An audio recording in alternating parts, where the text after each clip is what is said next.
envie d'entreprendre, volonté de réussir, regardez le Club Éco d'Objectif-News.tv avec la Banque Populaire Occitane. Commerçants, industriels, entreprises de services, votez. Du 25 novembre au 8 décembre, votez. Pour élire vos représentants dans les CCI, votez. Pour donner du poids à votre entreprise, votez.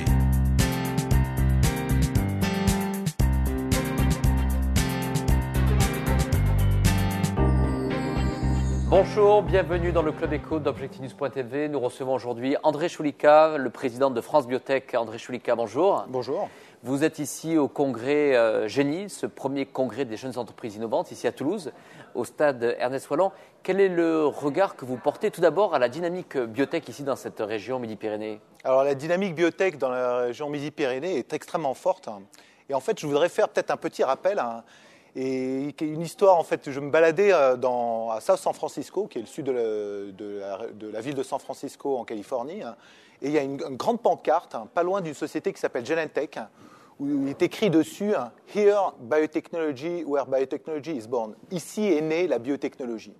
Et bien, je m'insurge en faux, parce que la biotechnologie est vraiment née dans la région Midi-Pyrénées, parce qu'en 1977, je pense, en 77-78, est née une des premières sociétés de biotechnologie au monde, qui est Kaila, qui est une société de cette région-là.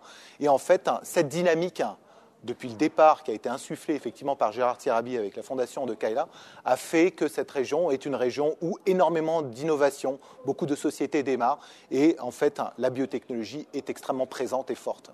Vous avez raison de prendre l'exemple de Kaila, qui est une entreprise qui s'est bien développée, qui est dans le sud-est ici de l'agglomération toulousaine, sur le Sicoval, et qui est une entreprise aussi qui s'est implantée aux États-Unis.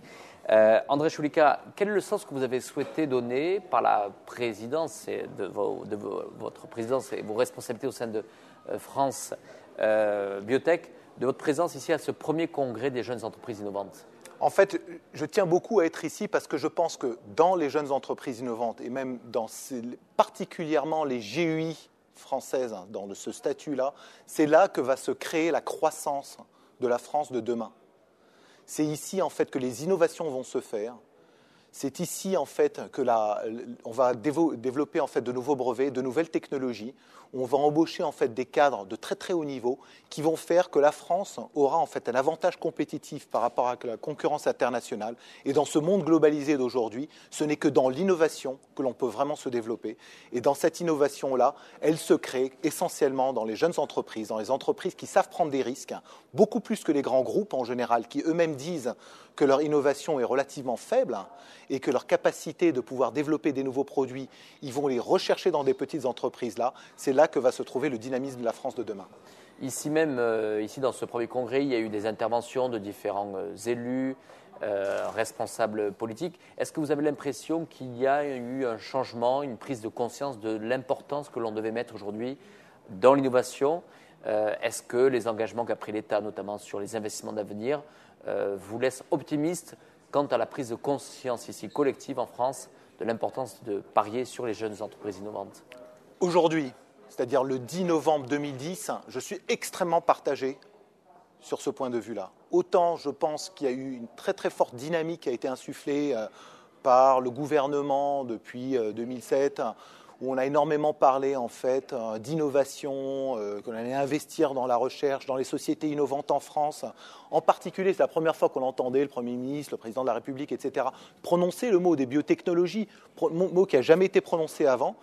Et en même temps, il y a des efforts qui ont été faits, en particulier sur le crédit impôt recherche, qui a été énormément développé. On est passé de 1,5 milliard à 5 milliards d'euros, qui est quelque chose qui a été très très bon en fait, et où il y a eu énormément le grand emprunt en fait. Il y a aussi l'initiative du Fonds stratégique d'investissement avec Inobio, Courma Biofund, qui ont en fait insufflé une sorte de dynamique sur l'investissement capitalistique dans les jeunes sociétés innovantes en France. D'un autre côté, les bras m'en tombent sur des réformes telles que la nouvelle loi, cet article 78 du plan de loi de finances 2011, qui est en fait un sabordage des jeunes entreprises innovantes, qu'on me raconte dans quelle catégorie socio-professionnelle, augmenter 30% du coût des salaires dans une entreprise, en particulier les entreprises qui investissent le plus dans l'innovation, qui vont être obligées de licencier du personnel et du personnel qualifié dans ce domaine-là. Ou est-ce que ce genre de choses est tenable ? Ça n'est pas tenable. Non seulement ça, mais il y a Effectivement, la loi de réforme du crédit impôt recherche a été très bénéfique pour beaucoup d'entreprises, en particulier les grandes entreprises. Mais les entreprises qui investissaient le plus en R&D de 0 à 5 ans ont vu leur crédit impôt recherche diminuer. La réforme de la loi TEPA, où on déplafonne en fait le seuil d'investissement des sociétés de 250 à 2000, va aller moins vers les PME. Et il y a un certain nombre de choses que l'on constate, qui émanent effectivement du gouvernement, qui sont très très positives et dans lesquelles on a l'impression que la France s'inscrit dans une bonne dynamique. Et de l'autre côté, qu'il y a des missiles téléguidés qui tapent essentiellement sur les toutes petites entreprises qui investissent le plus en R&D. Alors André Choulika, justement par rapport à ce projet de loi de finances 2011, est-ce que vous n'avez pas peur? Finalement, on a souvent dit qu'en France, on avait de très bonnes idées, de très bons entrepreneurs, de très bons chercheurs, mais qu'au final, de nouveau, on ait la crainte de voir, on va dire, certains cerveaux et certaines entreprises quitter la France.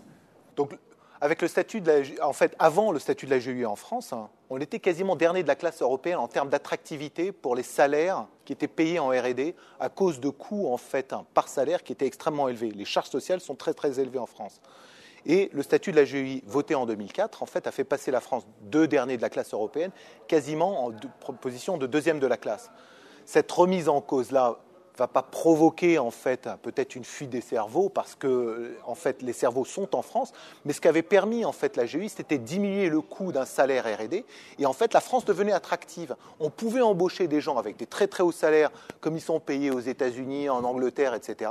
Et donc l'attractivité qu'on avait et pouvoir attirer en fait des gens avec une capacité de salaire beaucoup plus importante à l'étranger pour venir en France parce qu'on pouvait les payer beaucoup plus avec ces diminutions de charges sociales est actuellement menacée. Je ne pense pas que les entreprises vont s'exporter. En fait, c'est en général un constat d'échec et je ne souhaite pas voir ce constat d'échec.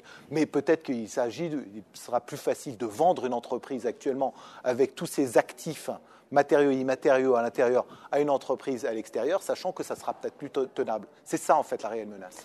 André Choulika, sur la question du financement, parce que c'était un sujet aussi qui a été évoqué dans ce congrès GUI, notamment sur les levées de fonds que doivent faire ces jeunes entreprises innovantes. Est-ce qu'il est toujours difficile en France de trouver les moyens, les financements pour mener à bien les stratégies de développement? En fait, qu'on ne se raconte pas d'histoire. Lever des sous, c'est difficile. À Paris, à Boston, à Londres, en Scandinavie, etc. Partout, c'est difficile de lever des fonds et qu'on ne se mette pas à pleurer que c'est plus difficile en France, etc. C'est faux. Le problème dont souffre la France essentiellement, c'est une faiblesse capitalistique.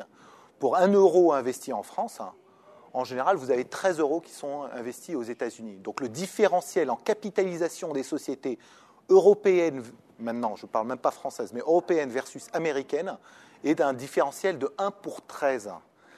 Et là, c'est la grosse difficulté. Non seulement ça, mais en plus vient surajouter à tous ces problèmes-là un problème que j'ai évoqué, qui est en fait la réforme de cette réduction d'impôt sur l'ISF.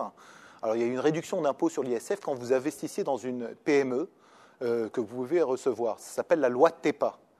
Et cette réduction, ça se faisait, vous pouvez investir jusqu'à 2,5 millions par PME de moins de 250 salariés. Maintenant, vous ne pouvez plus investir que 1,5 million, donc ce volume d'investissement a été quand même réduit, c'est déjà bien 1,5 million, mais il y a déjà une réduction sur la faiblesse capitalistique, ça va encore renforcer les entreprises. Mais non seulement ça, mais il a déplafonné de 250 salariés à 2000 salariés, ce qui fait que maintenant cet argent-là va plutôt être ciblé vers des entreprises moins risquées que des PME, et en particulier les PME innovantes, et aller plutôt vers des ETI. Donc on se retrouve finalement dans une situation où le capital risque est extrêmement affaibli, que tout ce qui est investissement en fait en amorçage a une difficulté de rentabilité à cause de la faiblesse capitalistique de ces sociétés-là qui est relativement longue, donc ils ne voient jamais voir de retour sur investissement. Et finalement, les deuxième, troisième tours de table sont de plus en plus difficiles en France. Effectivement, je pense que le capital risque est dans une passe extrêmement difficile aujourd'hui et je suis très très inquiet. André Choulika, dernière question. Pour réussir justement le lobbying en direction des élus, du gouvernement et des politiques, comment justement vous agissez, vous en tant que président de France Biotech, pour faire entendre la voix des entreprises biotech, sachant qu'on peut dire, oui, tout le monde s'accorde à dire que les biotech c'est l'avenir, et en même temps, c'est vrai qu'aujourd'hui, le lobbying de plus grands groupes du CAC 40 cache souvent aujourd'hui le devenir d'entreprises comme les vôtres. Le lobbying des grands groupes est beaucoup plus puissant que le nôtre. Ils ont une oreille plus facile en fait par rapport aux instances publiques. Nous sommes reçus et avons en fait tout à fait une écoute, que ce soit de l'Élysée, du gouvernement, de nos parlementaires, etc. On ne peut pas dire qu'il y a vraiment une réelle écoute derrière tout ça. On n'a pas en fait de pouvoir de nuisance et on ne souhaite pas du tout avoir de pouvoir de nuisance parce que je trouve que c'est vraiment un mal français et ça n'a aucun sens. Je ne pense pas que la plupart du temps les parlementaires et le gouvernement pensent à mal en votant une loi, simplement ça manque souvent d'études.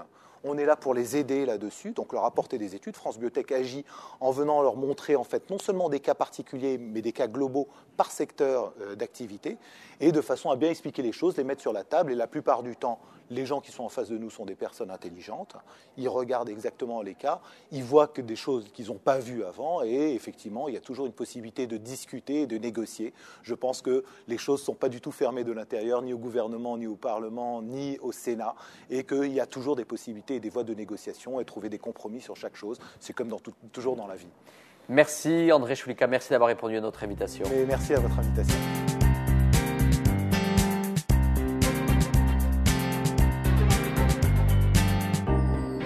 Commerçants, industriels, entreprises de services, votez.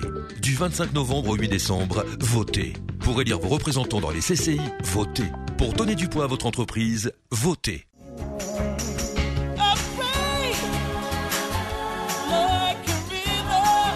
Envie d'entreprendre? Volonté de réussir? C'était le Club Éco d'Objectif News.tv avec la Banque Populaire Occitane.